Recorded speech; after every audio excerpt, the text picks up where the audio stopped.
Bueno, buenas tardes. Hola, profe. ¿Cómo andan? Espero que todo esté bien. Ya avanzando casi hacia noviembre, ya termina el semestre. Bien, antes de empezar, no sé si alguno tiene alguna duda, algo que quiera, alguna pregunta, algo de lo que venimos viendo.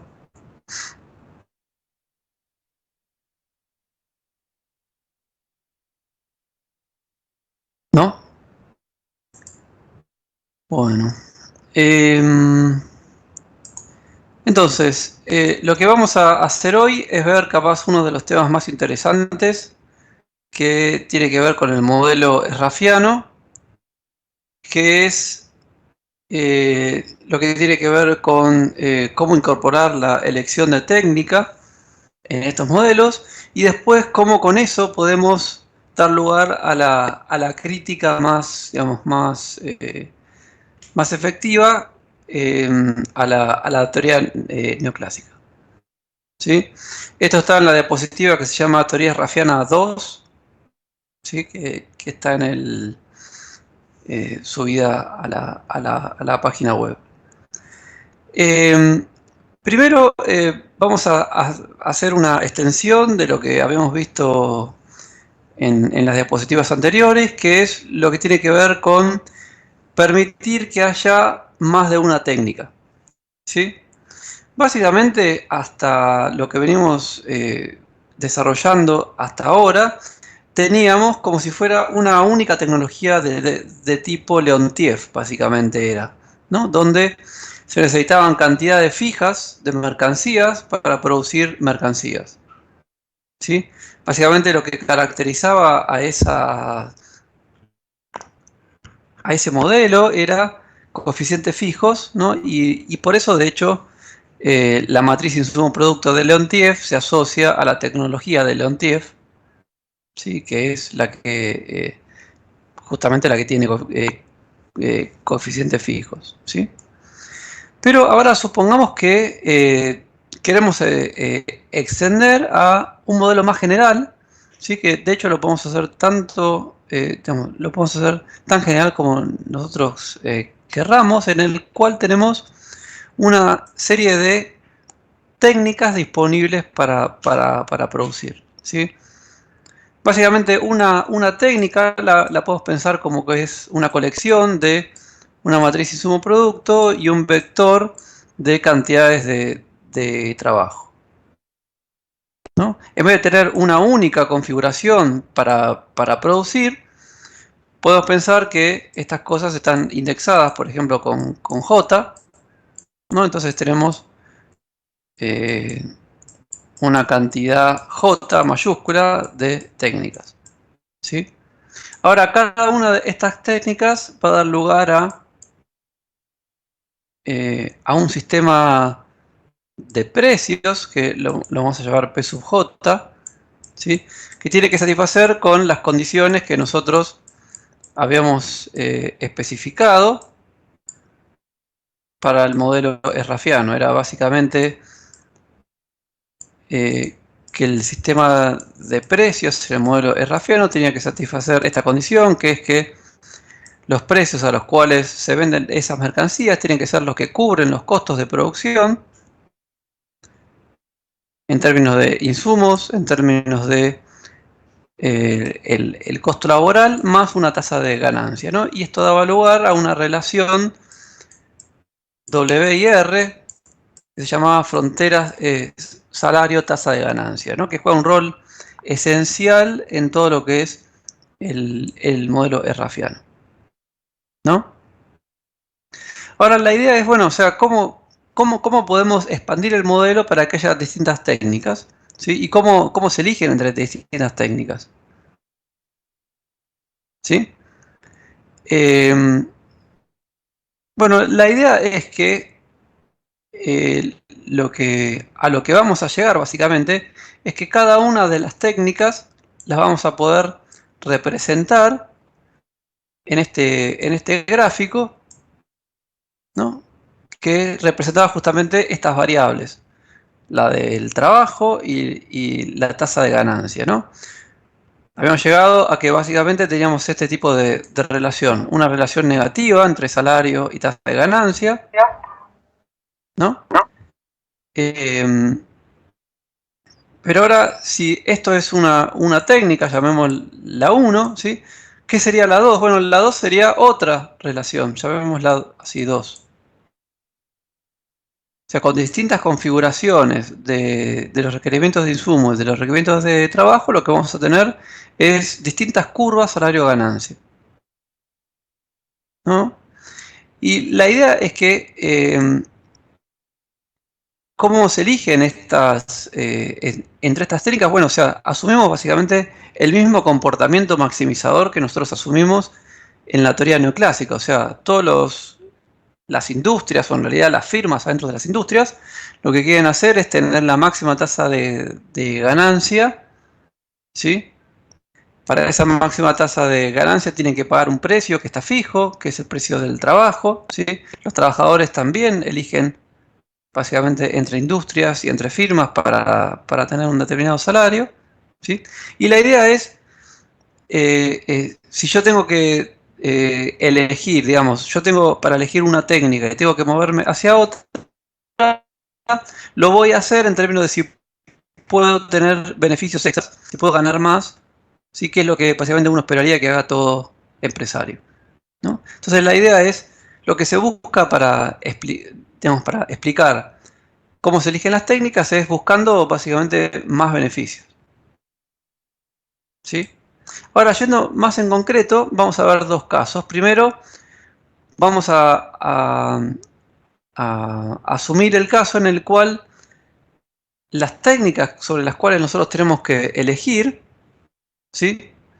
Corresponden solamente a un cambio de una mercancía que es lo que se llama no básica, ¿sí? De la diapositiva anterior, la idea es una mercancía básica, es una mercancía que entra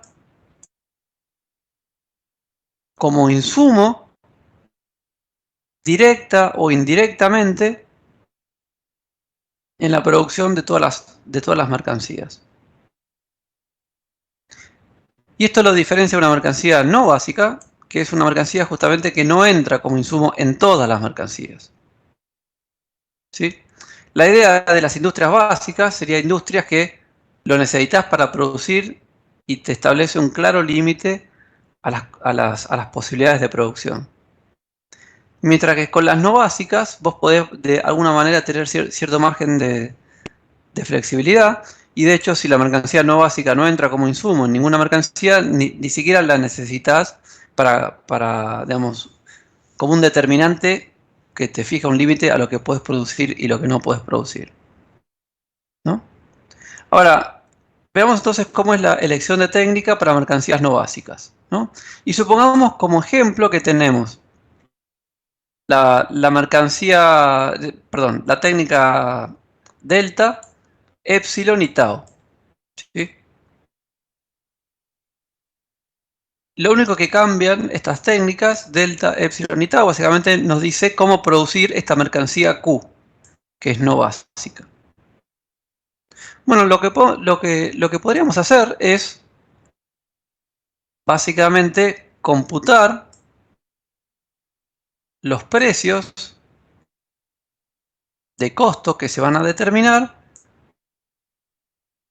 para cada una de estas técnicas, ¿no? Esto es para la delta, esto es para la epsilon y esto es para la tau, ¿sí?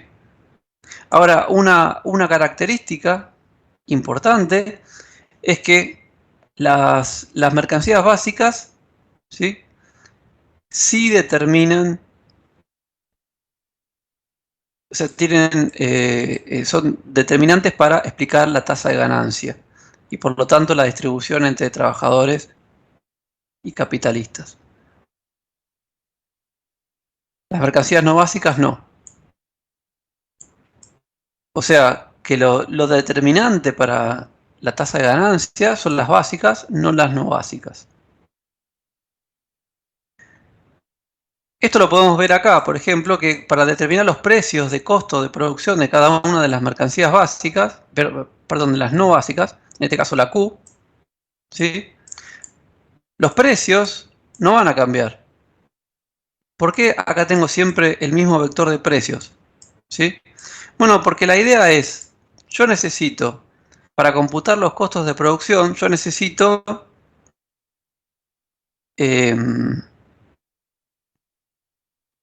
los precios de los insumos. Con los precios de los insumos, dependiendo de la matriz insumo-producto que yo use, voy a determinar cuál es mi costo, ¿no? Y en particular, usando la fórmula, acá la idea es A1Q sería la parte de la matriz de las mercancías básicas, ¿sí? Esto tiene como cierta notación que está linkeada con la otra diapositiva. Acá la idea es que la matriz insumo-producto, básicamente, yo la puedo separar en dos partes. O sea, la matriz A, en total yo la puedo separar en dos partes. Y hay una submatriz, que es la submatriz A1, que es la que básicamente corresponde a los requerimientos de insumos que entran en todas las otras mercancías. Entonces, solamente de esta matriz me quedo con la parte que corresponde a las mercancías básicas, que son las que entran como insumos en la producción. El resto, en realidad, no me afecta. Eso me determina que, en cierta manera, yo puedo separar el precio de la mercancía Q, lo puedo separar del precio de las otras mercancías que son básicas, porque entre estas dos no hay relación. O, digamos, hay una relación solamente unidireccional. Este precio, el precio de los insumos, afecta el precio al cual yo vendo las no básicas, pero no al revés. Entonces, por esto es que yo puedo escribir básicamente cada uno de los precios, lo puedo escribir en términos de los distintos costos de producción. ¿Sí? Ahora, en términos del empresario que tiene que tomar decisiones, ¿no? Lo que le interesa básicamente es producir, ¿no? Y vender al mínimo costo.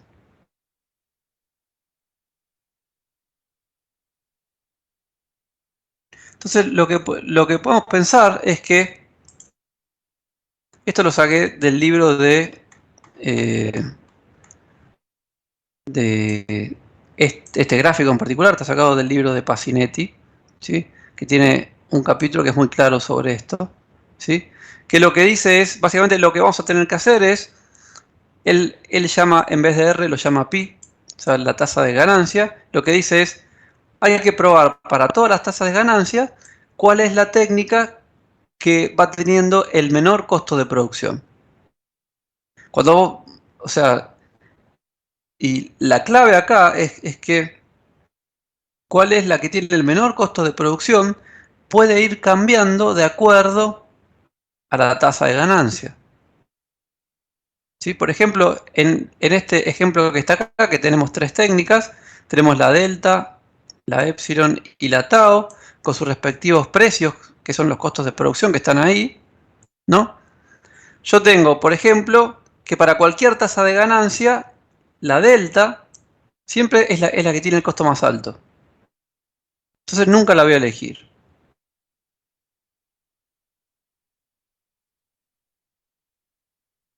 Ahora, entre la epsilon y la tau depende cuál es el nivel de tasa de ganancia. Por ejemplo, entre 0 y acá se llama pi1, pero puede ser R1 en realidad, usando la notación que nosotros veníamos usando antes.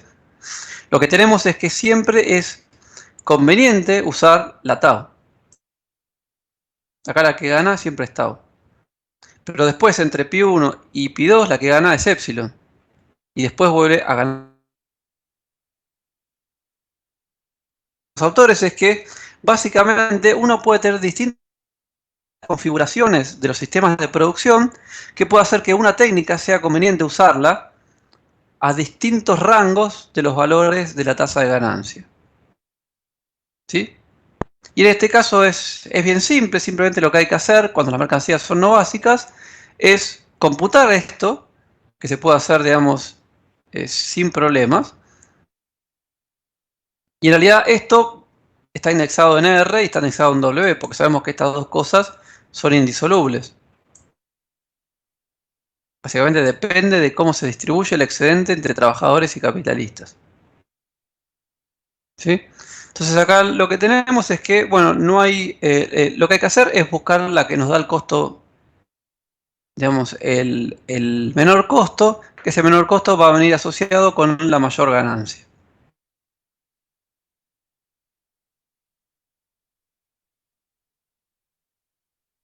¿Qué pasa? Este criterio no lo podemos aplicar si lo queremos aplicar a las mercancías básicas.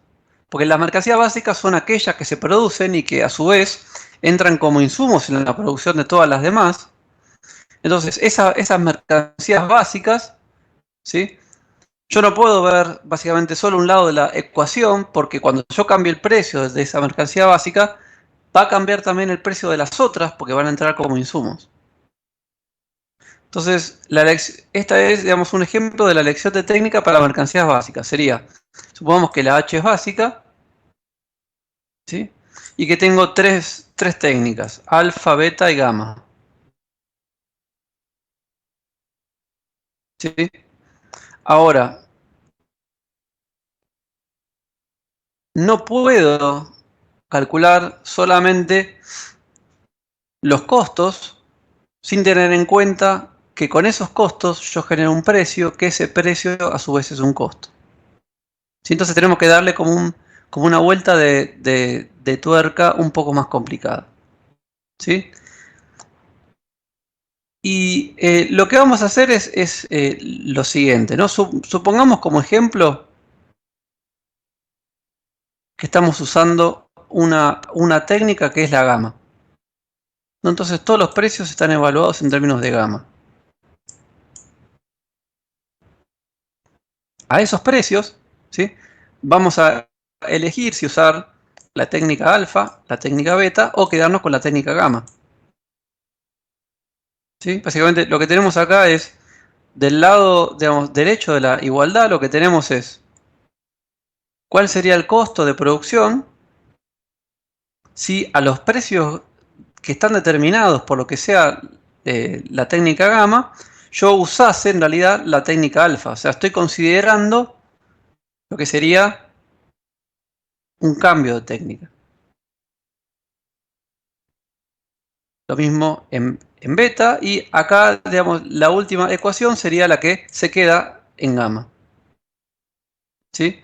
Pero este cálculo en realidad no es el fin de la historia, porque cualquiera sea lo que yo elijo, no sea, por ejemplo, ¿no? Supongamos que los empresarios de esta industria H estaban usando la técnica gamma y deciden pasar a la alfa. Bárbaro, pasan a la alfa, ¿sí? Van a cambiar sus precios. Pero si sus precios cambian, entonces no tiene sentido dejarlo fijo esto que está acá. O sea, toda la lógica tenía que ver con que en el modelo errafiano, la gran contribución, era que los precios de producción aparecían como iguales, ya sea como producto que como insumo. ¿Sí? Entonces, en realidad, no podemos hacer digamos, una selección unidireccional de técnicas, sino que tendríamos que en realidad que considerar todos los efectos entrecruzados, ¿sí? De que cuando, digamos, si se elige una técnica, eso va a tener un efecto sobre los costos de todas las demás y hay que computar ese efecto sobre los costos de todas las demás. ¿Sí? La idea sería que este cálculo que está acá, que es lo mismo que hicimos para las mercancías no básicas, es solo provisional, ¿sí? Porque se afecta a toda la estructura de costos, porque H es en realidad una mercancía básica. Entonces, en realidad, ¿cuál es la forma adecuada de evaluar estas técnicas? Bueno, tenemos que hacer uso de esas fronteras WR, de de esas curvas WR. ¿Sí? Entonces, lo que vamos a hacer es, por ejemplo, lo que hacemos en este gráfico, tenemos tres técnicas. Bueno, tenemos que calcular básicamente qué forma tienen estas tres curvas salario-ganancia. Acá como ejemplo, también este gráfico sale del libro de Pasinetti.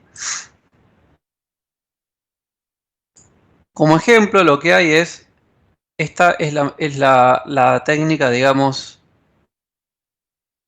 alfa. Esta es la beta, ¿no? Y esta es la gamma. ¿Cómo debería elegir entre técnicas? Bueno, en realidad yo acá siempre estoy en este plano de que tengo salarios y tasa de ganancia. ¿Sí? Entonces siempre lo que yo tendría que hacer es o fijar una determinada tasa de ganancia y elegir la que tiene mayor salario, o al revés, fijar un salario y encontrar la que tiene mayor ganancia. ¿Sí? Y esto se justifica con un simple, digamos, comportamiento maximizador de los agentes. Para una tasa de ganancia dada, ¿no? Eh, la técnica que va a ser elegida es la que da el mayor salario real. Pensemos que si ese no es el caso, los trabajadores, entonces, digamos, va a haber una firma que básicamente puede producir y en realidad le va a quedar un excedente porque es como si produjera sigue siendo rentable a a un salario real mayor. Entonces esa industria o esas firmas van a tener una diferencia. Esa diferencia no es sostenible en el tiempo. ¿Sí?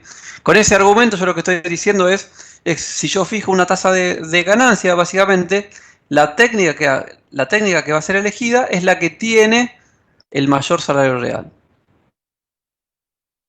Y de la misma manera lo podríamos ver al revés. Para un salario real dado, ¿sí? ¿Cuál es la técnica que se va a elegir? Bueno, la que da la máxima tasa de ganancia. ¿Por qué? Porque si no se elige esa, se elige una que básicamente no es la más rentable. Entonces las firmas eventualmente van a migrar a esa que es más rentable y la única que va a sobrevivir es la técnica que tiene la mayor tasa de ganancia para un salario real dado. En realidad, digamos, habría que considerar las dos cosas, ¿sí? Pero el argumento siempre es válido, ya sea para una tasa de ganancia dada o para un salario real dado. En este ejemplo de alfa, beta y gamma, lo que va a pasar es que la gamma nunca es elegido. Porque siempre, ya sea alfa o beta, siempre la dominan. ¿Sí? Ahora, y acá aparece un punto central que hace al modelo errafiano. Pero por otro lado, ¿sí? La elección entre alfa y beta depende de las variables distributivas. En este gráfico, adrede, está hecho que para, para, para bajas tasas de ganancia se elige el alfa. Después hay un punto en el cual se cambia de técnica y se pasa del alfa a la beta. ¿Sí? Este punto se llama, sí, lo tengo acá escrito, se llama switch point. Switch point básicamente es como punto de cambio, ¿no? En inglés. Acá lo que me está diciendo es que si yo cambio la tasa de ganancia, paso a la frontera esta de Pi1 o R1 que está acá, yo cambio de técnica, hago un switch. Se llama switch point. ¿Sí? Entonces acá me dice, mira, para una tasa de ganancia baja elijo la alfa, pero después paso a la beta. ¿Sí? ¿Por qué? Bueno, para el argumento ese, ¿sí? Para cualquier R que yo elija, si tengo que elegir entre la alfa y la beta, La beta siempre va a dar salario, me da la posibilidad de tener un salario real mayor. Eso significa que los que se quedan, que si vos te quedás, si, digamos, si algunos tienen la beta y otros tienen la alfa, los que tienen la beta se pueden llevar una diferencia. Esa diferencia eventualmente va a desaparecer por una cuestión de arbitraje, llamémoslo. ¿Sí? Pero acá entonces aparece el, el gran dolor de cabeza de la teoría neoclásica. Porque si yo sigo avanzando en este ejemplo, eventualmente en este valor phi2, perdón, hago al revés. Ahora, más tasa hace que pase de la beta al alfa. Acá es la alfa. ¿Sí? Esto se llama un fenómeno que directamente se usa la palabra en inglés, no sé, seguramente se puede traducir, reswitching. ¿Sí? Reswitching básicamente significa, yo primero pasé de alfa a beta y después volví a alfa. ¿Sí? Esto se llama reswitching. ¿Sí? Ahora, ¿por qué es importante esto? ¿Por qué sería problemático? Bueno, por lo siguiente, se supone, como dice, digamos, como asumiría la teoría neoclásica, que hay un factor capital. Las técnicas, de alguna manera, llamémoslo, digamos, la alfa y la beta, ¿sí? De alguna manera tienen que ver con ese capital, ¿no? Alguna seguramente es más capital intensivo que la otra. Si hay un factor capital, significa que uno usa más capital, más o menos capital, no sé. ¿Sí? Pero ahora, esto me está diciendo, mira, cuando aumenta la tasa de ganancia, vos pasás del alfa a la beta. Bárbaro. Entonces, la teoría neoclásica te dijera, vos lo que estás haciendo acá es sustituir básicamente trabajo por capital. Entonces, cuando aumenta la tasa de ganancia, si vos cambiaste la beta, significa que la beta era menos intensiva en capital que la alfa. O sea, básicamente la idea de la teoría neoclásica es que hay sustitución entre todas las cosas, en particular entre los factores, y en particular si la tasa de ganancia es el precio del factor capital, eso significa que cuanto más sea ese precio, menos lo vas a usar, porque lo vas a sustituir por otros factores, siempre que puedas, ¿no? Y acá si lo estás sustituyendo significa que elegiste beta porque tenía menos capital, ¿sí? Pero ahora, está bien, hasta ahí todo bien, pero después resulta que te aumenta más todavía la tasa de ganancia y pasaste de beta a alfa. Entonces no tenía sentido decir que las técnicas vos las podías de alguna manera indexar en términos de si eran más o menos, más o menos intensivas en capital. ¿Sí? Ahora, en un rato, esto va a significar básicamente, ahora lo vamos a ver, que no es posible generar un factor capital cuando tenemos mercancías que no son homogéneas. ¿Sí? Básicamente sería como que el mundo en el cual nosotros no tenemos ninguna contradicción usando un factor capital es cuando las máquinas son homogéneas y son todas iguales. En el contexto específico en el cual se desarrolla el modelo raffiano, en el cual, digamos, eh, hay más de una mercancía que entra como insumo, eso te puede dar lugar a la posibilidad de que es imposible indexar en términos de capital. ¿Sí? A eso vamos a llegar ahora en un ratito, pero por ahora lo que estamos haciendo acá es, digamos, la idea sería, a esto le ponemos nombre, switch point, y a este fenómeno de ir y volver entre técnicas lo llamamos reswitching.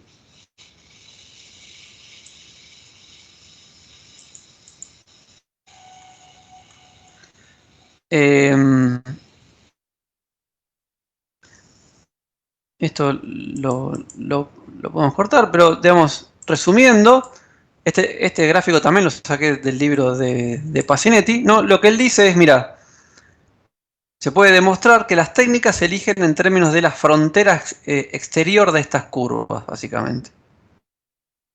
Con el argumento ese de, para una tasa de ganancia, yo elijo la que tiene mayor salario, o también para un determinado salario, yo elijo la que tiene mayor ganancia.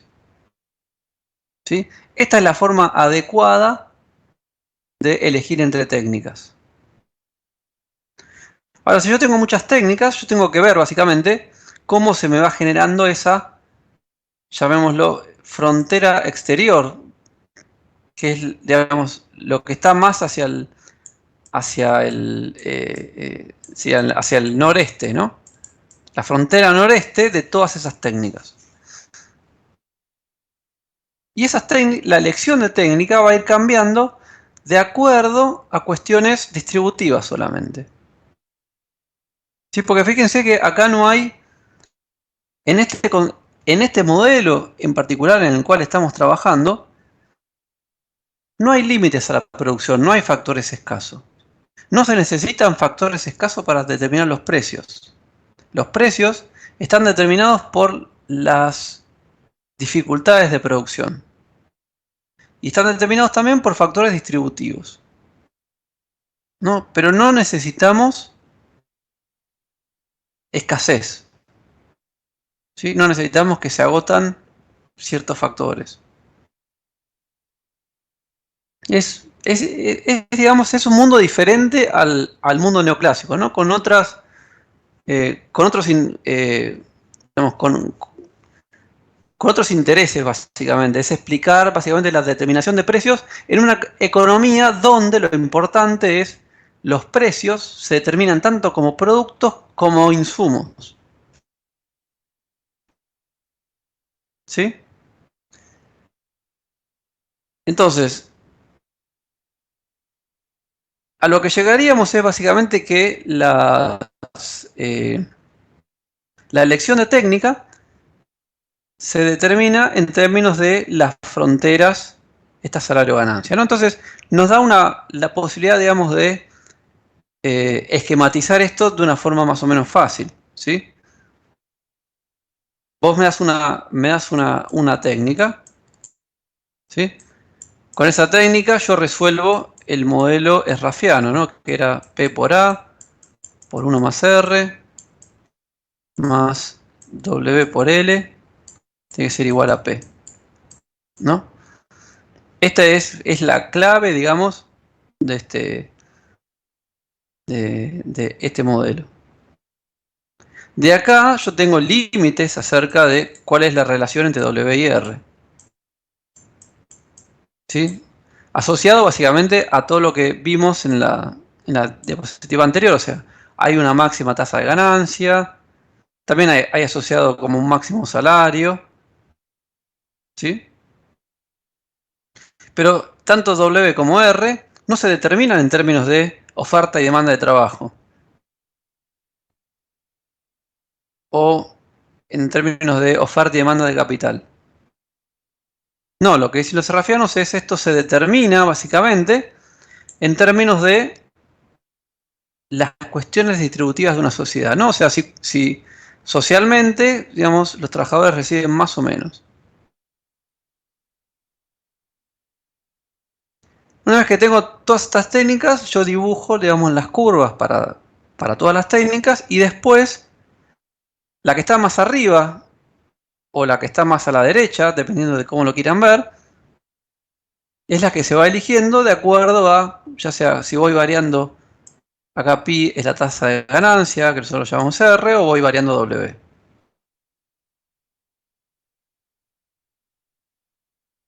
¿Sí?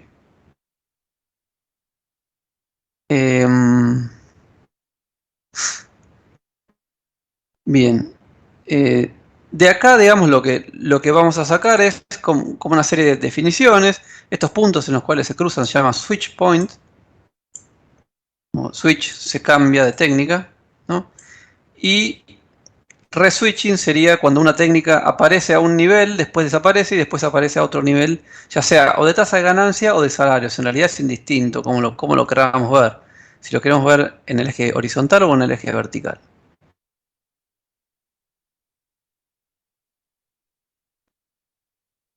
Bien. ¿Alguna pregunta hasta acá? ¿Profe? Sí, profe. Decime. Habla luego, habla. Sí, dígame. Bueno, te pregunto yo. Dale. Las técnicas, ¿se referís a las tecnologías? No sé, una puede ser tecnología Cobb Douglas, otra Leontief y así. ¿Es esa la idea?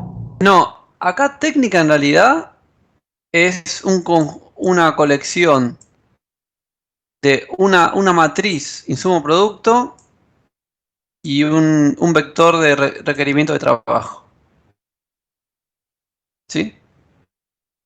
Ahora, uno puede decir, bueno, pero esto en realidad es como muy, digamos, muy primitivo, ¿no? O sea, ¿por qué? O sea, ¿cuál sería la diferencia, digamos, entre esto, que es, en términos neoclásicos, esta es la función de producción Leontief, básicamente, ¿no? ¿Cuál sería la diferencia entre esto y una función Cobb-Douglas? Bueno, primero para la Cobb-Douglas necesitas, bueno, o sea, la podrías definir indexada en términos de esto, ¿sí? Pero vos podés llegar a una Cobb-Douglas, ¿sí? A través de considerar que lo que estás teniendo es como un continuo de técnicas, ¿sí?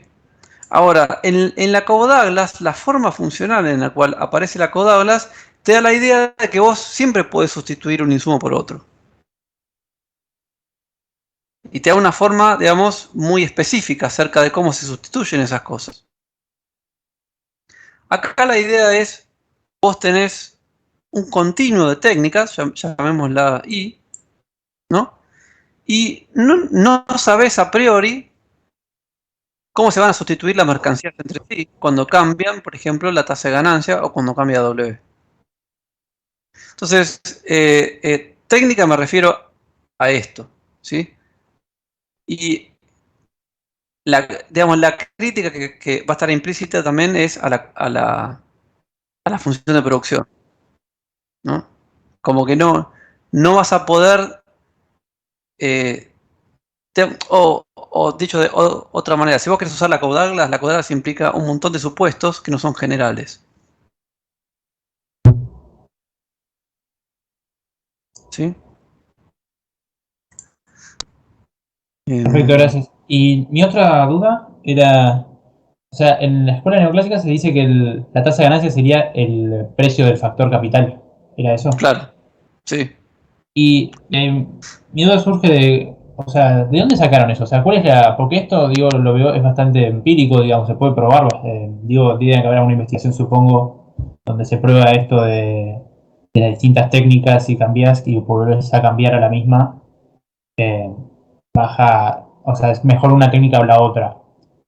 Eh, no entendí, o sea, no entiendo el fundamento de la escuela neoclásica para, digamos, para suponer lo que A se ver, supone.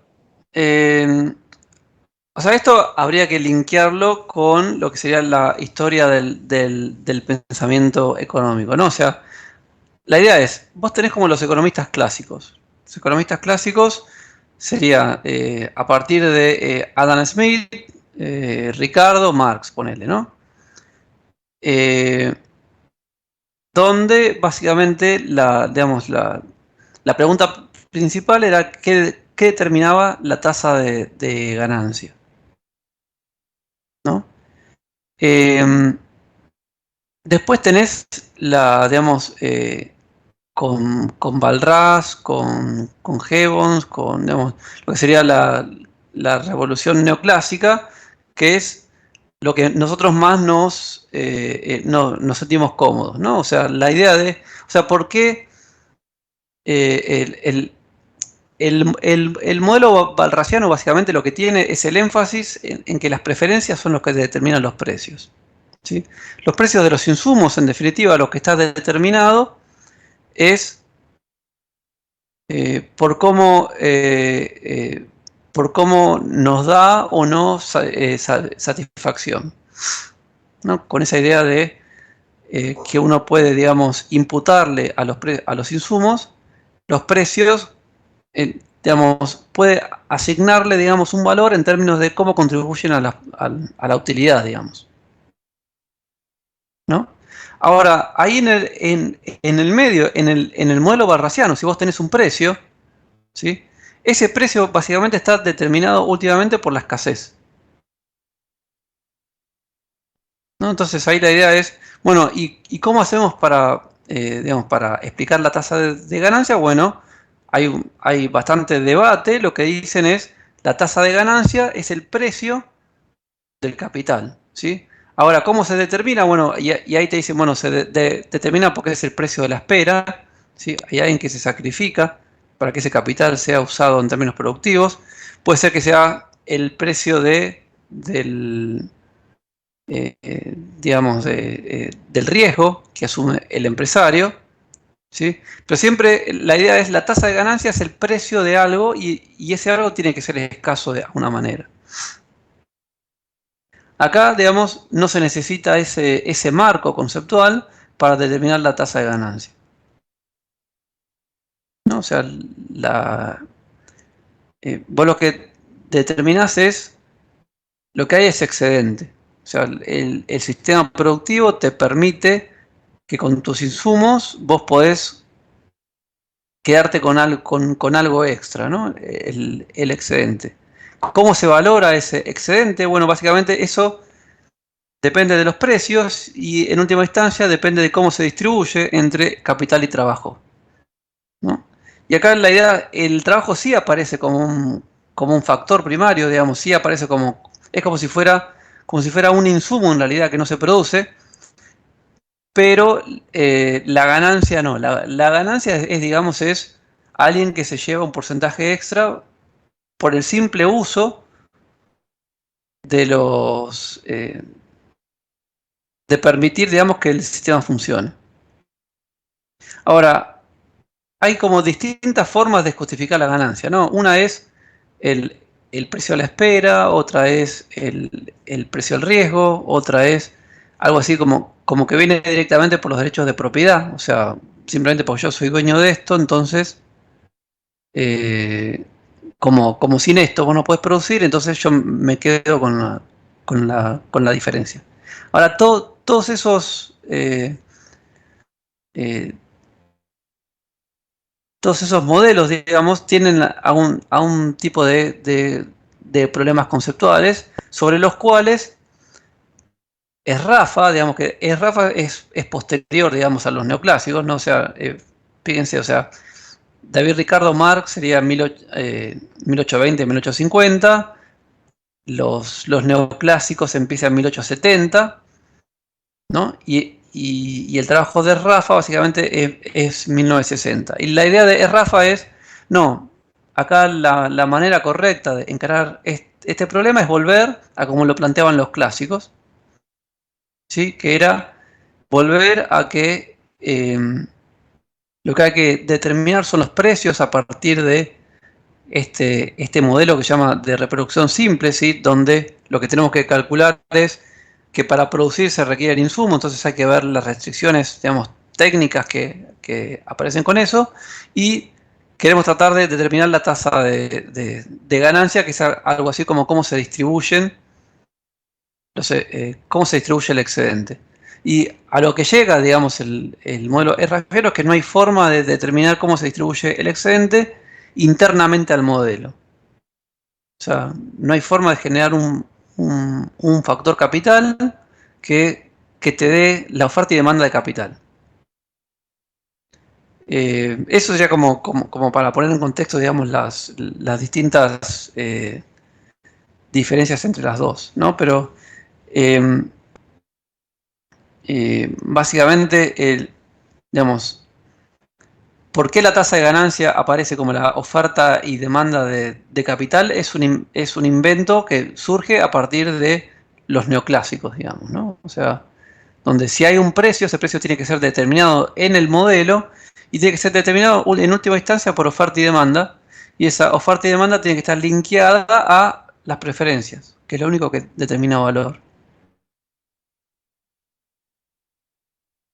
Gracias, profe. No, de nada. Em, bien. Em, bueno. Em, yo acá les puse estas diapositivas en realidad están basadas en dos cosas, digamos. Primero en las notas de clase esa que yo les conté, que había armado, que están en la página web, ¿sí? Y eso está sacado de distintos libros, ¿no? Y yo acá en esta diapositiva en particular se nota, digamos, yo copio cosas de libros, o sea, toda esta explicación de elección de técnica está sacada del libro de Pacinetti, que lo que tiene es, no usa mucha álgebra matemática, ¿sí? Básicamente te demuestra todo en términos gráficos, con lo cual ayuda, ¿sí? Pero después yo copié acá otras resoluciones más algebraicas que salen en este caso del otro libro que es el de Boots, ¿sí? Yo creo que no nos vamos a detener en esta parte algebraica, ¿sí? Pero básicamente acá la idea es, esto no, digamos, no les voy a pedir que lo lean en detalle, pero este modelo de elección de técnica se puede resolver específicamente con las mismas ecuaciones del modelo esrafiano con dos mercancías.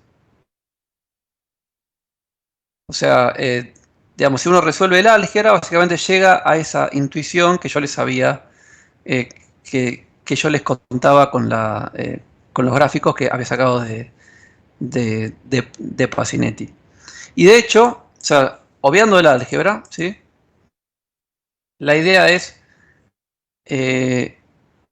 los modelos con dos técnicas básicamente se pueden resumir en curvas de este tipo, ¿no? O sea, básicamente lo que pasa es, como les decía, hay que calcular la curva salario-ganancia para una técnica, lo agrandé, después para la otra, ¿no? Y a partir de ahí uno decide, ¿sí? O sea, cuál es la técnica que uno va a elegir, ¿sí?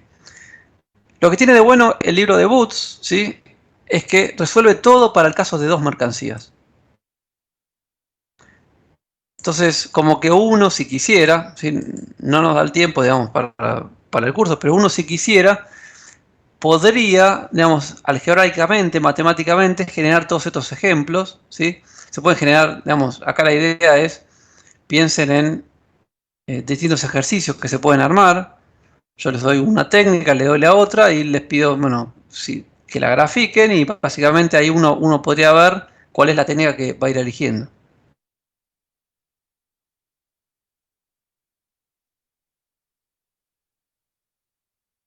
Para dos técnicas, ¿sí? ¿Cómo haríamos para generar este fenómeno interesante que es el de reswitching? Bueno, el libro de Boots da un montón de ejemplos, básicamente, donde puedes generar este formato o este formato, ¿sí? Algo que es específico para el caso este de dos mercancías es que para que estos modelos funcionen, acá solo porque digamos todo el ejemplo de Boots usa el caso este de 2×2, ¿no? Para que estos ejemplos funcionen y se pueda probar que hay dos técnicas que generan este tipo de reswitching. Acuérdense, primero aparece una, después se pasa de una a la otra y después se vuelve a la misma. Para que pase eso, solo es compatible si las dos curvas son ya sea las dos convexas al origen o cóncavas al origen. ¿Sí? Y esto es algo específico de esto de 2, porque básicamente lo que pasa es, yo no tengo tanta flexibilidad. Digamos, este gráfico que Pacinetti tira alegremente, ¿sí? Con tantas, digamos, digamos, estos son digamos, polinomios bastante complicados para que den este tipo de forma funcional, ¿sí? Esto se puede lograr sin ningún problema si yo tengo muchas mercancías. O sea, si la matriz A es una matriz, o sea, es n por n y n es grande, ¿no? Porque la idea es que se puede probar que estas fronteras, salario-ganancia que yo tengo acá, básicamente, son en realidad polinomios de grado n. Entonces, para que tenga una forma así muy rara, n tiene que ser suficientemente grande. De hecho, a ver si lo puedo dibujar acá en un lugar. Acá va a ser más fácil. El caso más simple es aquel en el cual n es igual a 1, ¿no? Una sola mercancía. Piensen, una sola mercancía que entra como insumo de sí misma. Entonces sería algo así como P por A1 multiplicado por 1 más R más W por L igual a P. Hay un solo precio, ¿sí? Porque hay una sola mercancía. Entonces hay un solo coeficiente de insumos, que es cuánta mercancía se necesita para producir una unidad de esa mercancía. De este gráfico, si yo despejo W como función de R, lo único que puedo lograr son líneas rectas. Pues esto básicamente, solamente puedo generar un polinomio de grado 1, o sea, una función lineal. Cuando n es igual a 2, cuando tengo dos mercancías, ahí tengo más flexibilidad. Ahí puedo tener de este tipo, lineal, cóncava o convexa.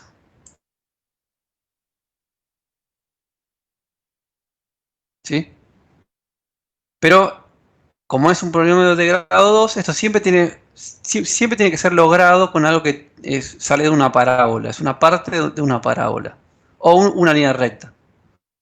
Que también es un caso particular de un polinomio de grado 2. ¿Sí? Entonces, en este ejemplo que da acá Boots, ¿sí? Lo que da es un ejemplo con dos técnicas. Una es cóncava al origen, la otra es convexa al origen. ¿Sí? Y acá tiene un llamado switch point, ¿no? Ahora, yo lo que quería en realidad era generarle estas formas en particular para que tengan no solamente switch point, sino que tenga reswitch, ¿sí? Que es lo que básicamente la estocada, digamos, para la teoría neoclásica. Pero para el caso de 2, tiene que ser lo que muestra, digamos, Boots es que tiene que ser ya sea con dos convexas o con dos cóncavas. Porque si no, estos casos que están acá, que él muestra, o sea, donde hay un switch point, donde una es convexa y la otra es cóncava, hay este fenómeno de reswitching, ya sea porque cambia la convexidad o la concavidad, o porque una es una línea y la otra es una parábola. Esto genera ciertas contradicciones, ¿sí? Que de alguna manera son descartadas. Con lo cual, digamos, el único tema es que si uno trabaja con el ejemplo de Boots, que es todo para dos mercancías, solamente tengo un montón de limitaciones en términos de la flexibilidad que yo puedo hacer para generar estos comportamientos, digamos, no neoclásicos, pero aún así el libro de Boots muestra cómo sí esto cómo se pueden generar ejemplos con reswitching, ¿no? Que son estos dos.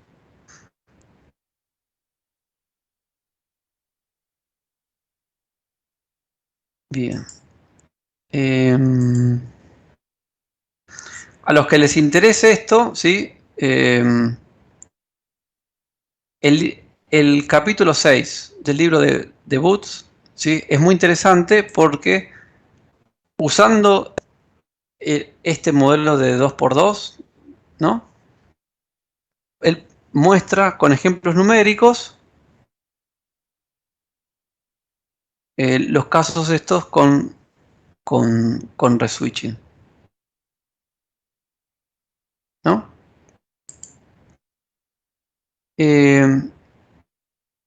Bien. ¿A una pregunta?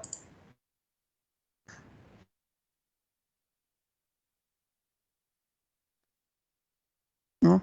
Hagamos una pequeña pausa de 5 minutos, ¿sí? No muy larga porque más o menos menos cuarto tengo otra reunión, tengo que cortar, pero 5 minutos, son las 6 hasta las 6:05 y ahí retomamos.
Bueno, ahora sí, retomando, sigamos con la última parte. Bueno, entonces, resumiendo lo que tenemos, ¿no? O sea, tenemos un modelo que enfatiza que los precios tienen que ser determinados de dos maneras, ¿sí? Que depende de las cuestiones distributivas y que puede ser extendido en realidad a distintas técnicas, con lo cual no está atado en realidad a la tecnología Leontief, sino que puede tener cualquier tipo de tecnología. Bien, ahora voy a seguir otro libro, ¿sí? Que va a hablar de un tema que es súper interesante y que seguramente lo van a ver desde distintos puntos de vista, que se llama la controversia de Cambridge. ¿Sí? Que la controversia de Cambridge en realidad tiene que ver con si existe o no la posibilidad de hacer una teoría del capital. O sea, si existe la idea de armar un modelo coherente que tenga el factor capital como un determinante y que tenga básicamente la tasa de ganancia como el precio del capital. Y este libro propone un modelo súper simple, ¿no? Que es el siguiente. No sabemos qué es el capital, pero lo que podemos hacer es lo siguiente. Supongamos que la economía produce algo, llamémoslo Q, ¿no? Todo aquello que se produce, podemos verlo como, digamos, usando, digamos, la base de cuentas nacionales, podemos ver el Producto Bruto como la suma de, digamos, la suma neta de lo que se produjo, o como la remuneración a los factores que entraron en su producción. Entonces acá propone eso, dice, bueno, Q, asumiendo que el precio tiene un numerario, que es 1, entonces Q es igual a R por K, la tasa de ganancia multiplicado por lo que sea capital, que todavía no sé qué es el capital, más W, y acá estoy asumiendo básicamente que digamos, la fuerza laboral es 1. Entonces acá directamente W va multiplicado por 1 porque estoy asumiendo que digamos, L es 1. ¿No? Entonces, implícitamente yo puedo definir eh, el capital como, digamos, despejando K de esta ecuación que está acá. O sea, sale, digamos, implícitamente como esta relación que está acá.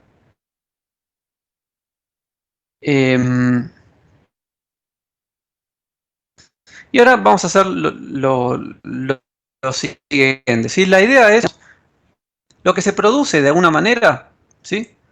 Es en términos físicos, ¿sí? Y no depende, por lo menos en una primera instancia, no depende de cómo se distribuye entre trabajadores y capitalistas. Entonces ahora podemos hacer lo siguiente, fíjense, o sea, en realidad, digamos, lo que está producido siempre es lo mismo, lo que se produce siempre es lo mismo, lo único que cambia es cómo se distribuye. Entonces podemos hacer, cuando R es igual a 0, es como si los trabajadores se llevan todo el producto. Si no hubiera tasa de ganancia, obviamente los trabajadores se llevan todo el producto. Y así definimos entonces como el W max, como sería el salario máximo, sería cuando en este modelo bien simple, que como la fuerza de trabajo es 1, entonces es como si todo se expresara en términos per cápita. Cuando R es 0 es como si Q fuera igual a W max, ¿no?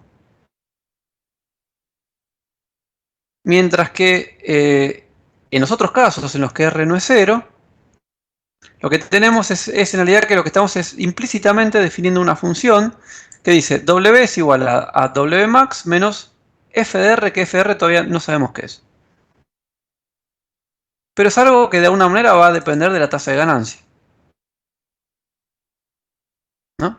Y que me tiene que dar la característica que cuando R es 0, f de 0 es igual a 0. Y que yo sé, por el modelo, digamos, serrafiano, que a medida que aumenta la tasa de ganancia, tiene que caer el salario. Entonces yo sé que f' de R es mayor a 0. Acá básicamente porque tengo un menos acá, ¿eh? O sea, esto es por definición, ¿no? O sea, W es igual a W max menos f de R. Que f de R no sé qué forma tiene, no sé qué es. Pero lo que sí sé que tiene que ser 0 cuando esto es 0 y tiene que tener derivada positiva. De hecho, de esta fórmula, usando esta definición, sí, acá me falta un paréntesis, o sea, Q menos W sobre R, lo que me dice es, el capital es igual a F de R sobre R. Sale directamente de reemplazar W por esta fórmula que está acá, por definición básicamente. Ahora, esto en realidad me dice, mira, ojo que lo que vos llamás capital tiene que depender de R. Es una función de R. De hecho es, por definición, fíjese, K es igual a FR sobre R, ¿no? Y esto me indica básicamente que el capital no se puede disociar de la tasa de ganancia, ¿sí? De hecho, esto tiene un nombre, esto se llama efectos precio de Wicksell, ¿sí? Wicksell, un economista de principios del siglo pasado, de 1900, ¿sí? Y que fue capaz, digamos, después de los primeros neoclásicos, fue el que más se metió en estas cosas, de cómo se define el capital, cómo depende de R, ¿no? Y es un economista, digamos, que después es reivindicado por, digamos, ya sea por Rafa, por Keynes, por todos, ¿no? O sea, y los efectos precio de Wicksell básicamente son hacer este cálculo, llegar acá como está acá y después ver qué pasa con el capital cuando cambia R. En realidad es tomar la derivada de K con respecto a R de esta función que tiene esta forma que está acá, ¿no? Y lo que me dice esto, bueno, en realidad fíjense, el capital va a aumentar o disminuir cuando aumenta R, dependiendo básicamente si esto es positivo o negativo, ¿sí? Y ahora vamos a ver, lo va a expresar convenientemente comparando estas dos cosas o si esto es mayor o menor a 1.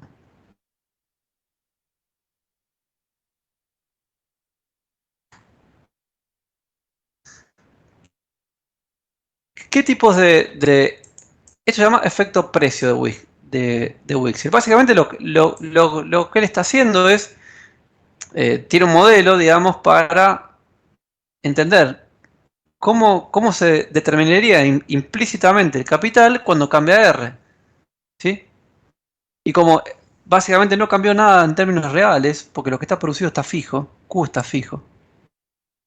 Lo único que cambia son los precios, R, se llama efecto precio.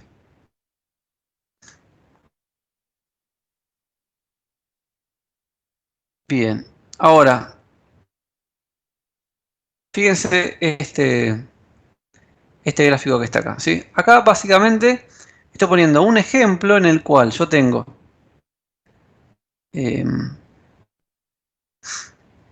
esta función que está acá es W. O sea, esto es W como función de R, ¿sí? Que en realidad lo puedo escribir como Q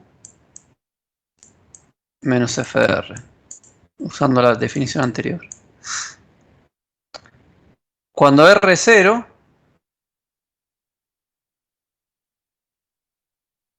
f de R es 0, entonces el salario es igual a todo el producto. Este es como el máximo. Esto es lo que nosotros llamamos W max.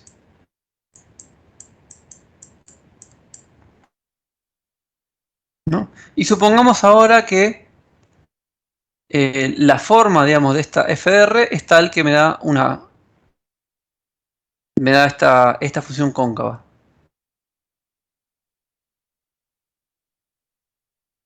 ¿No? Ahora, lo que tiene de bueno esto es que esto me da la posibilidad de ver en forma gráfica qué es el capital.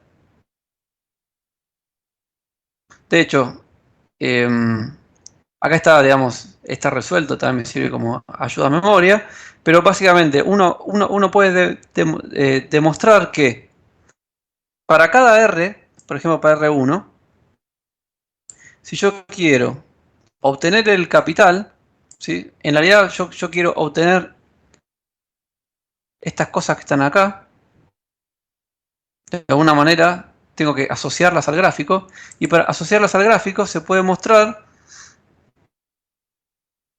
lo siguiente, fíjense, a ver. F' por R, ¿sí?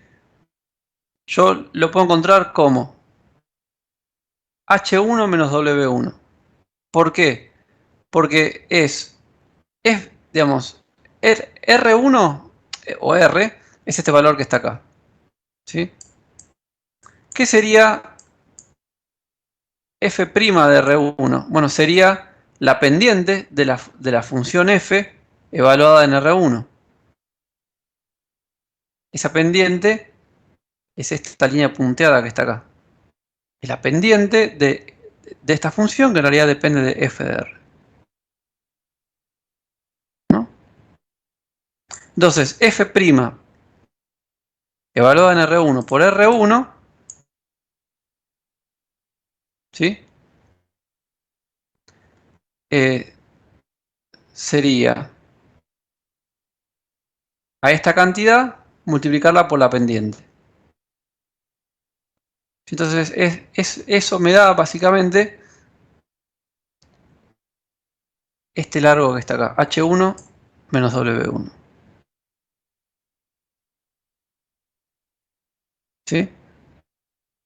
Ahora, ¿qué es el capital? ¿No? O sea, yo sé que el capital es, fíjense, ¿dónde está? Es f de r sobre r.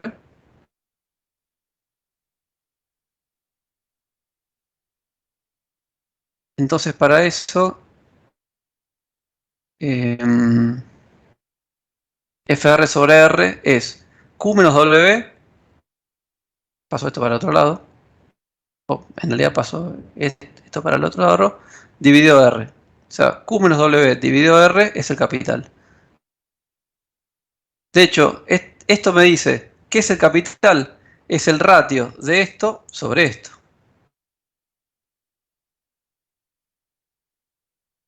Esto está asociado al ángulo que yo tengo acá. O sea, acá K1 básicamente es lo que me da el ratio de esto sobre esto, ¿sí?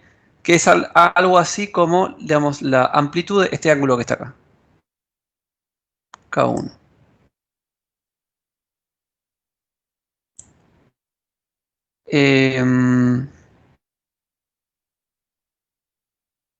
Bien, entonces ahora lo que voy a hacer es, voy a evaluar estas cosas en términos de cómo se compara f' por r dividido f de r.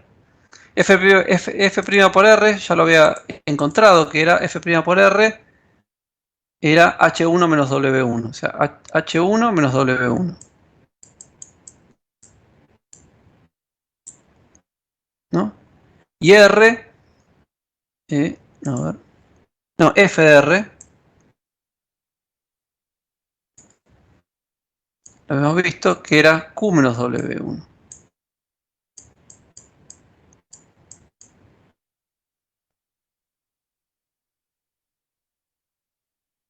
Entonces, yo acá lo que tendría que ver es en este caso que está acá, yo tengo que esto que está acá es que a ver, H1 menos W1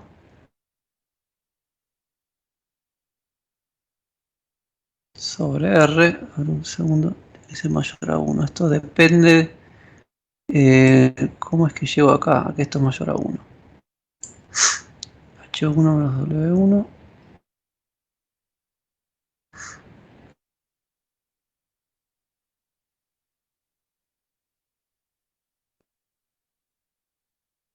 Déjenme ver bien a ver cómo lo...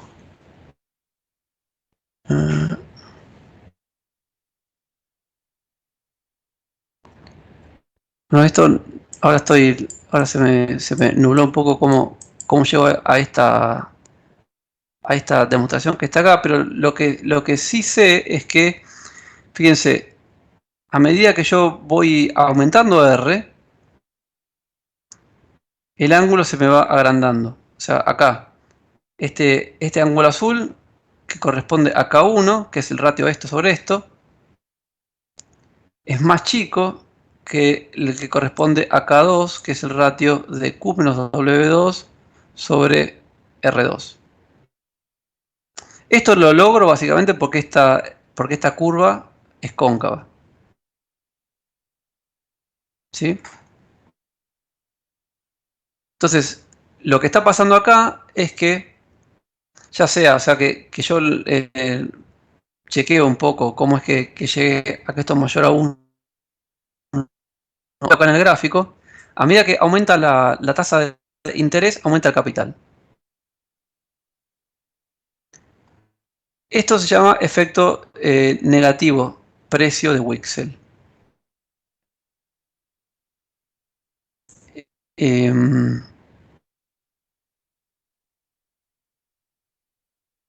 Lo contrario sería si esto fuera convexo, si yo hiciera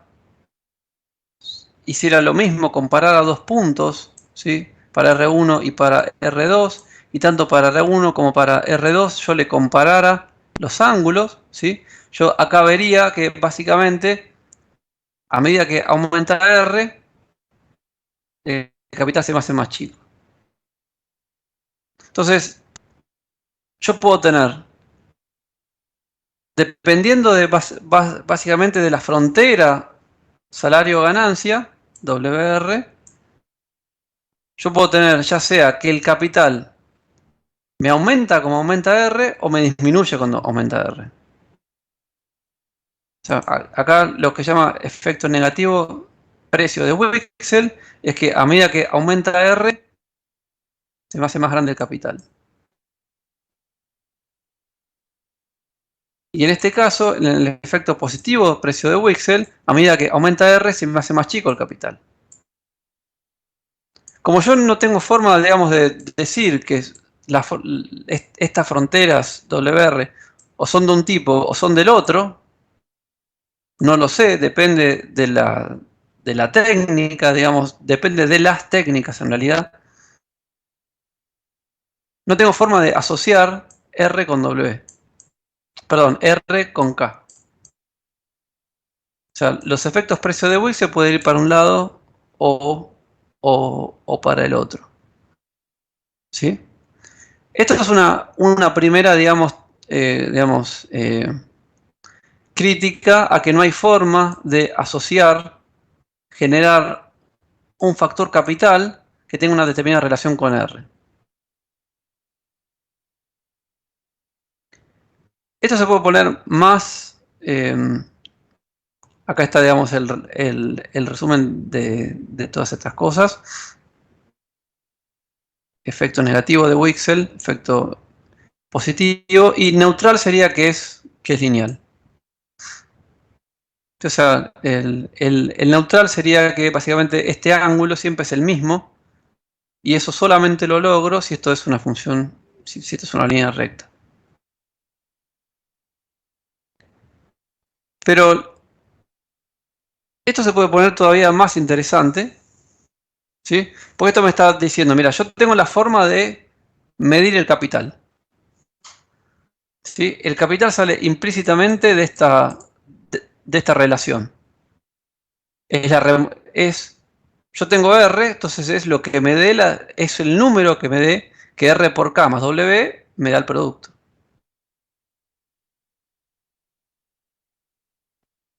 Pero ahora vamos a avanzar un poco más y vamos a permitir lo que habíamos introducido antes, que son los cambios de técnica. Entonces, por ejemplo, acá, en este ejemplo que está acá, tenemos esa relación WR para dos técnicas, la B, la A y la... En realidad la B y la A, ¿no? Pero adrede estamos haciendo un contexto en el cual tenemos un fenómeno de reswitching. Primero se pasa de B a A y después se pasa de A a B. ¿Sí? Ahora, ¿qué pasa? Cuando yo cambie R, voy a tener distintos efectos de distinto tipo. O sea, por un lado, al cambiar R me va a ir cambiando el capital. Por los efectos precios de Wixel, ¿no? Pero ahora, a su vez, cuando hay cambio de técnica, vamos a ver que eso va a generar más efectos todavía, ¿sí? Y de hecho, esto es básicamente lo que me va a generar los mayores problemas, ¿sí? Ahora vamos a ver por qué, ¿sí? Pero básicamente lo que vamos a buscar acá es qué pasa en estos switch points que están acá. O sea, en este fenómeno de reswitching. Y lo que hace el libro es hacer lo siguiente. Dice, mira, en un mismo gráfico voy a tener, espero que se vea, porque si no, este gráfico está buenísimo, pero como que es bastante confuso.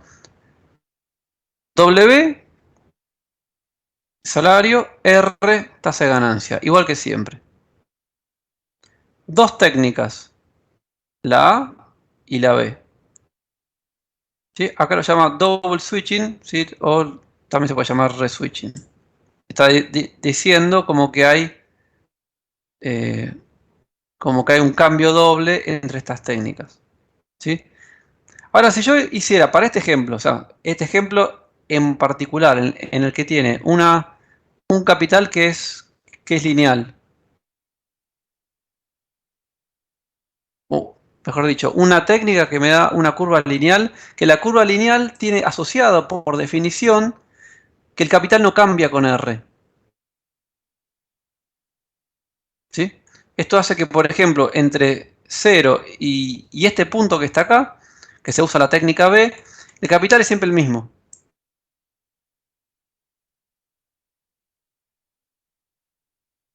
¿Sí? Y eso aplica siempre que se use la técnica B. Y la técnica B se usa acá y acá. Vamos acá por construcción, usando la técnica esa de los efectos precios de Wixel, no cambia el capital. Está en este nivel, que está fijo, en este valor. Pero cuando hay cambio de técnica, yo tengo que seguir el capital que lo voy calculando a partir de la A. Acá la que cuenta es la A, en este intervalo que está acá en el medio. La que cuenta es la técnica A. Entonces acá hay un fenómeno raro que es, bueno, en este punto lo que cambia es el capital pega un salto. Porque antes lo calculaba con la B, ahora lo calculo con la A. ¿No? Pero el punto final es este. Este salto es más o menos permitido. Esto me está diciendo, mira, aumento la tasa de interés, cambio a una técnica que usa menos capital. Acá en este eje tengo capital, entonces acá aumenta la tasa de interés, uso menos capital. Está bien, esto me quedo tranquilo. Esto es lo que yo esperaría. Si aumenta, perdón, dije tasa de interés, pero en realidad es la tasa de ganancia, ¿no? Si aumenta la tasa de ganancia, uso una técnica que usa menos capital. Pero el problema está acá. Cuando hago el otro cambio, aumenta la tasa de ganancia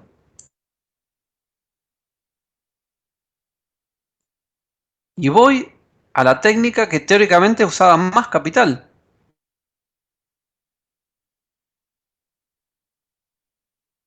Entonces, básicamente, digamos, este contraejemplo se usa para decir, mira, vos podés tener cualquier tipo de relación entre R y K.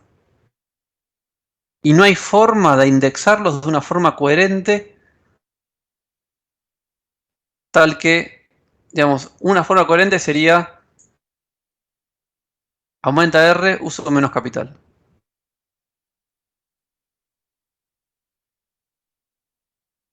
¿Sí?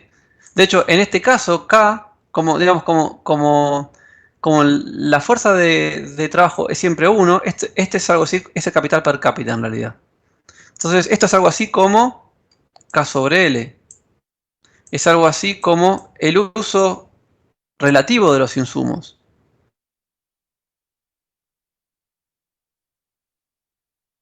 Claro, lo que me está diciendo es, no hay forma que yo pueda indexar el uso relativo de los insumos en términos de la tasa de ganancia. O sea, no hay forma a partir de la cual yo pueda armar una estructura coherente en el cual yo voy eligiendo técnicas más o menos capital intensivas en base a su precio.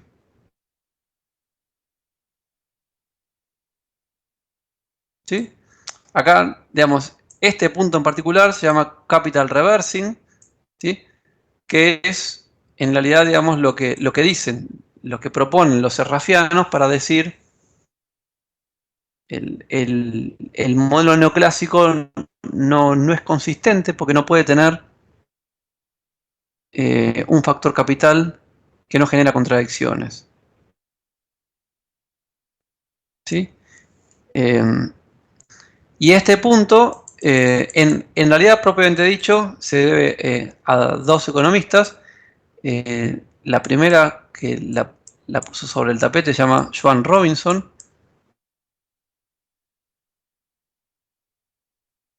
Y después Rafa también trabajó sobre esto, ¿no? Ambos eran de Cambridge, Inglaterra. Trabajaban con Keynes, ¿no? ¿Qué pasa? O sea, estos eran de Cambridge, Inglaterra.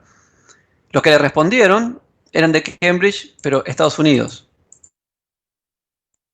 Por eso se llama la controversia de Cambridge, ¿sí? Porque es como si fuera dos Cambridge, ¿no? La de Inglaterra, donde estaba Robinson y Rafa. La Universidad de Cambridge es de donde salió Keynes, básicamente. Versus la teoría neoclásica, donde estaba un economista ganador también de premio Nobel, se llama Samuelson. Que el Samuelson estaba en realidad en Cambridge, Estados Unidos. Entonces, de ahí viene el nombre de la discusión entre estas dos cosas, que en realidad, digamos, la ganaron o en cierta manera el debate se acabó y como que eh, se le dio la razón a estos economistas, no a Keynes, sino a estos dos, ¿sí? Por eso esto se llama la crítica del capital de Cambridge, que tiene muchas formas, ¿sí? Este libro es específico sobre eso, tiene unas partes fáciles, otras un poco más complicadas, ¿sí? Pero la idea es siempre gira sobre lo mismo, sobre la imposibilidad de desarrollar una teoría neoclásica con un factor capital, ¿no? Y la imposibilidad de asociar la tasa de ganancia a la oferta y demanda de capital.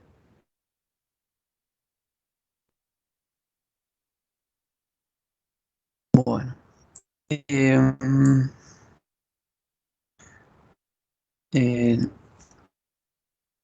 A los que les interese esto, hay mucho para leer, obviamente, y esto es solo una introducción, pero en cierta manera la técnica está basada en el uso de estos modelos bien simples serrafianos, ¿sí? A partir de los cuales uno, fíjese cómo fue el argumento, ¿no? O sea, hagamos estos modelos serrafianos, le pusimos elección de técnica, después le pusimos la posibilidad esa de reswitching, y después quisimos ver si había una manera de construir un factor capital y llegamos a que no, digamos, no es posible, ¿no? Entonces ahí, en realidad el punto es lo que dice Srafan en el libro, o en realidad no que dice, sino que es el título de su libro. Lo que hay que analizar es un modelo de mercancías por producción de mercancías, y eso no tiene adentro, no tiene la posibilidad de tener el capital, sí como puede tener el trabajo, ¿no? O sea, o de hecho otros factores primarios como la tierra o como el aire, el agua, lo que sea, pero no puede haber un factor capital. Bueno. Bien. Por ahora entonces vamos dejando acá. La clase que viene lo que vamos a hacer es agarrar este modelo errafiano básico, ¿sí? Y en realidad vamos a evaluar lo que podemos llamar el modelo marxista. ¿Sí? O sea, es una forma alternativa de ver a este modelo, pero con el énfasis, en este caso, en el valor trabajo, que es lo que hace Marx, ¿no? Y tratar de desarrollar cómo se vería el modelo marxista con este marco errafiano. Pero eso lo vamos a dejar para el lunes que viene.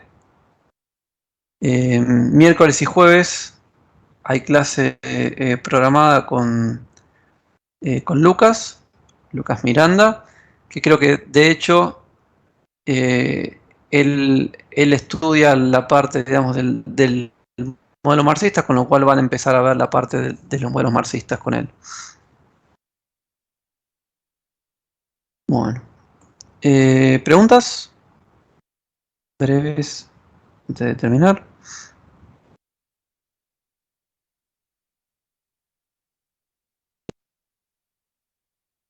¿No? Bueno, entonces dejamos acá y lo vamos a retomar ahora desde el punto de vista marxista la clase que viene. Lo que capaz yo les pediría es, o sea, hay muchas cosas acá que las nombramos, ¿sí? Y no las vamos a poder desarrollar, ¿sí? Que el lunes que viene que revean, que traten de ver, digamos, cómo lo encararían ustedes, cómo se harían su propio resumen, que vean digamos, la grabación capaz, y que si surgen preguntas específicas podemos charlarlas el lunes que viene. ¿Bien? Bueno, nos vemos. Perfecto, profe. Gracias. Perfecto, muchas gracias. Hasta luego. Chao, saludos. Chao, gracias.